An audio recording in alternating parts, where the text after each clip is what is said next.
it happened very organically.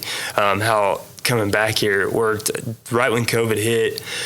Literally January of 2020, right before COVID hit, I had decided, I'm doubling down on this acting thing. And then on top of that, I'm going to grow my social media presence, because one of the last auditions I had where I thought I nailed it, I walking out of the audition room, I see all these other actors looking at me like, because I had the producers, I had the star. There's a social media girl named Lele Pons, huge YouTuber, TikToker now, but like had this huge presence there, putting on a show for her on Facebook, and I thought I nailed it. And we were in there, I was like dancing with her in this thing, and she gets up and they're like, wow, this is awesome. I'm like, man, I've never left an audition where like I had everybody in the palm of my hand. So I'm leaving, I see these actors, I'm like, it's over. I finally have broke through, booked this show.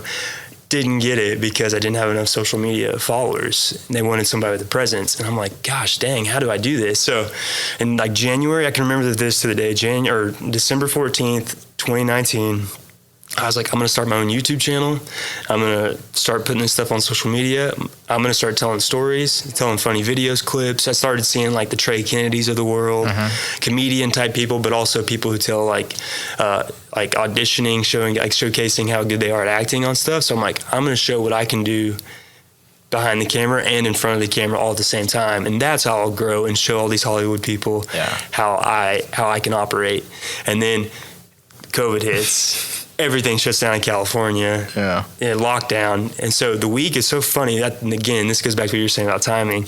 The week that everything locked down out there, we were supposed to come back to Oklahoma for one of my best friends' growing up wedding. Their wedding gets canceled. I also had plans to make a few farm videos while I came out here, because I was like, I'm making these videos. And my cousin, who later on becomes Gate Bart, is a UPS driver during the week, still is. I'm trying to work on him getting done with that here full time.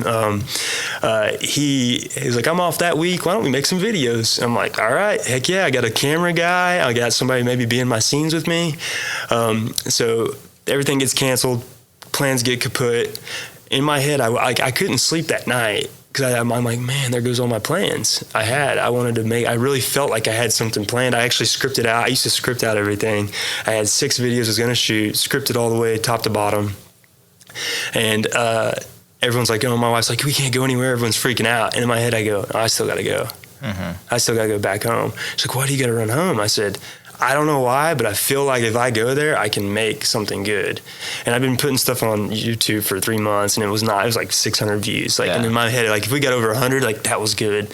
So I got loaded in my pickup, packed it up for a week with all the costume, my camera equipment, everything, and I headed east back to Oklahoma. And also at the same time, I was like, oh, it'd be nice to kind of get back, like where everything's not near shut down, and then like get back to my roots a little bit too. Wide open spaces in Oklahoma. Wide open spaces. And then my dad and them always like, if you're home, I could use some help. So like, I always get that question when I'm home. So I was like, okay, well maybe it'd be good to get a little help too. So I get back. We start making videos, and we made some really funny ones, really good ones I was very proud of. Did that for a whole week. I go back to California after a week of knocking them out. And then as I come back, my sister a few weeks before said, you ever heard of TikTok? I'm like, I've been hearing about this TikTok thing, but I'm not too sure about it. She's like, you should put your stuff. I see these YouTubers who are saying they're blowing up because their videos are doing well on TikTok. And then I come back, and my wife's brother, who was a college baseball guy who's home now because COVID, he's like, you should put your stuff on TikTok. I'm like, okay, this is the second person who's told me about this dang app that I need to get. So I download the app.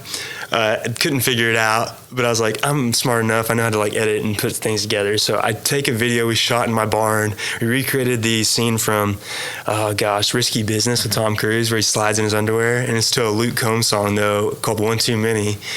I throw that up on TikTok. On YouTube, I think it did 300 views in like a week.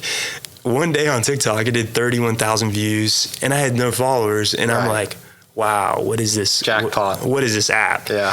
So I just took off from there, and that's when, once I had a glimmer of hope, I'm like, this is my end. Yeah. And that's long story answer to what you asked there. That's how we got to like where I started really taking advantage of social media.